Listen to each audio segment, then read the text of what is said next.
why do the kind of black man who will never conquer nothing, never take over nothing, never change nothing, like why they get so much goddamn support? I don't understand. Where does this little Uzi Vert get money from? Because I remember one of the first times I seen Lil Uzi, I remember he performed at the VMAs. And he did the All My Friends Are Dead. He did that record, right? I thought it was so swaggy, right? But and I remember like the outfit he had on. I remember even at that point the outfit, it was kind of gay. You know what I'm saying? It was kind of gay, but he wasn't saying he was gay, and that's your business, right? But then as the years go on, we first of all, I hope this is Photoshop. But the thing is, this nigga would do his hair this way. You understand? Lil Uzi is a damn trip. So I had pulled this up yesterday. Y'all little ass boys, bro, stop playing with me, bro. For real, bro, 'cause I gotta pop out. And everybody know who he is. Stop fucking playing with me, nigga. Oh, by the way, Chuck. Dude, hey, y'all niggas talking about I fell off too. Y'all little ass boys, bro, stop playing with me, bro. For real, bro, 'cause I gotta pop out. That nigga is stroking his hair like he got a weave. Okay? Like this has been going on for a long time, and for whatever reason, he keep getting away with this shit. But no, what's crazy is he got a baddie. I think he still go out with JT. You understand? He'd have been with Brittany Renner because like for the most part, he's like Prince with no talent and just but like actually gay. Like Prince wore risque type shit. He wore kind of weird shit, so understandable. But at the same time, Prince like at least Prince was mad talented and he was putting out fire for people who like Prince, right? Whereas Lil Uzi, like Lil Uzi actually does gay shit. But these is the kind of men who they always propping up, always putting in front of you. That ninja just showed you. Listen, knowing him, he has on heels with lace socks, and those are the matching gloves. Those are feminine items. Let me tell you something, and this is what we're talking about. This is the progression of that open mindedness. Cause a dude like this, his mind is not on the bag. His mind is not on his legacy. His mind is not on the future. All right, this nigga is really, real talk. That nigga is a hedonistic entity. He has become a deity. This nigga don't even do music no more, nigga. He's a spirit now. He's a media spirit. This shit is weird, bro. All right. But whenever you see men actually, and that's why we know that shit was just cooked. When you start seeing men actually wearing things that women wear, right, bro? That's not fly.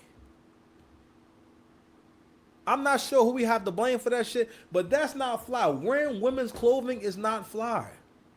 You're not gonna convince me of that. But it be niggas like this that's able to start trends because somehow, one way or another, you ninjas start wearing crop tops again. That is a 80s slash 90s trend that should die in the 80s slash 90s. That has no place in 2025. It looks gay if you're not gay. So it could still point with straight men. Yo, listen, it's some straight dudes out there who's going to cross these lines. But you know what though? Them dudes are not actually straight. Them dudes is they on a whole different mission. But anyway, I brought this ninja up because this is who they want you to look up to. This is him right here, Lil Uzi. All right, and they gotta be stopped, bro. He gotta be stopped, bro. That nigga say he popping it for his fans, bro. Popping it for my fans. That's all. Don't worry about that. They here with real business. They looking at me like I'm crazy. I'm looking at them like they crazy.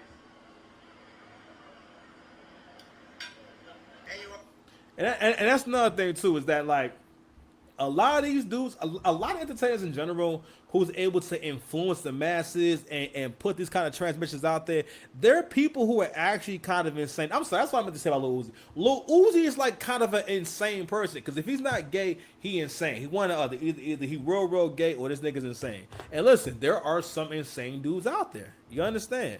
But I got to bring this up because again, this is who they want you to be like. The harmless FBA black man who again, he ain't gonna do nothing. You understand? So we had one more, man. This one right here. Judge Mathis, right? One of the reasons why this page is bigging him up is because black culture loves to see niggas fall in line to the point where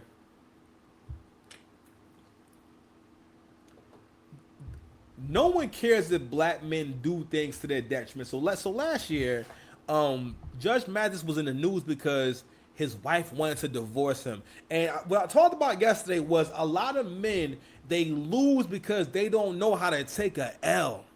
And that's another consequence of feminine leadership. You're not able to take losses and know when to move on. I remember having a conversation with my best friend when me and my ex had broke up for real for the first time, and it was weird and shocking and awkward at that moment. And he told the story about when he had that dog and he had to give it up because the dog it kept biting the kids and everything. And they're trying to explain to him that for some dogs it doesn't matter what you do. All right, they're always going to be they're always going to be like that. They're always going to have that in them because that's how they are. You cannot train them out of that. And it was hard. And I knew he was right. I was just hoping that he wasn't right. And at the time, I was looking at things as if I was losing, and I had this feeling of okay, any day now it's all going to come tumbling down. That's where I was mentally, right? And when that was going on, my instincts was telling me, "Yo, let it go." and and you had to use the energy from the situation to turn your life around. But at the time, my mind wasn't strong enough. I wasn't strong enough mentally. I was under so much stress, so much pressure. I didn't really realize how much pressure and everything and stress the relationship was putting on me as well. So until like, it wasn't around no more, until I realized like, damn, I'm not having these conversations and these arguments, these back and forths. Even though they were lightweight, it wasn't really serious, nasty conversations, but they did happen on a regular basis where it was chaos and insanity, right? But I'm sad to say this: had I been able to accept my loss quicker, I would have got over things quicker, and I wouldn't have been as shocked when we had our separation because it was sudden out of nowhere and it was meant to be like blindsiding. You understand me? So I think his situation, right? That's what I think Judge Mathis was going through. What was the fear of things changing? Because you think like, God damn. Because I think in his mind he's thinking he knows that she's cooked. That there's no way there is nowhere for her to go. She's in her 60s. They've been married for a super long time. What is she going to do in her 60s? But what Judge Mathis he underestimates is women can gain or have an appetite for freedom, aka the streets. And I brought up a picture of what's her name?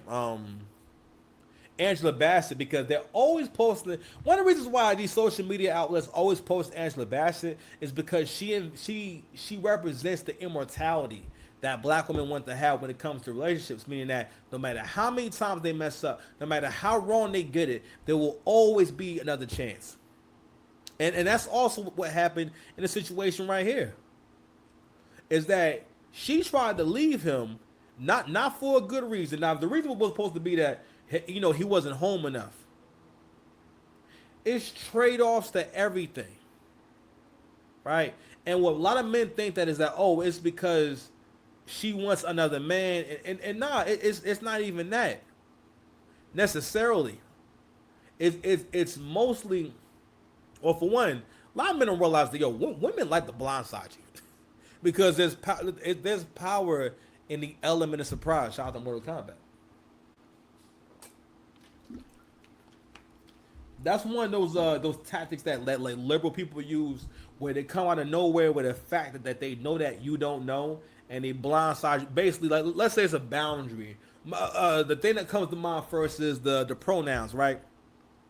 If we never met before and I'm looking at you and you appear to be a man, I'm not going to think that you're non-binary or that I'm offending you by not calling you they and them. When thinking that someone should call you they and them and we, you're out your goddamn mind.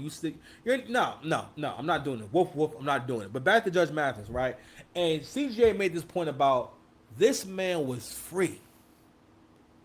This man had gotten away.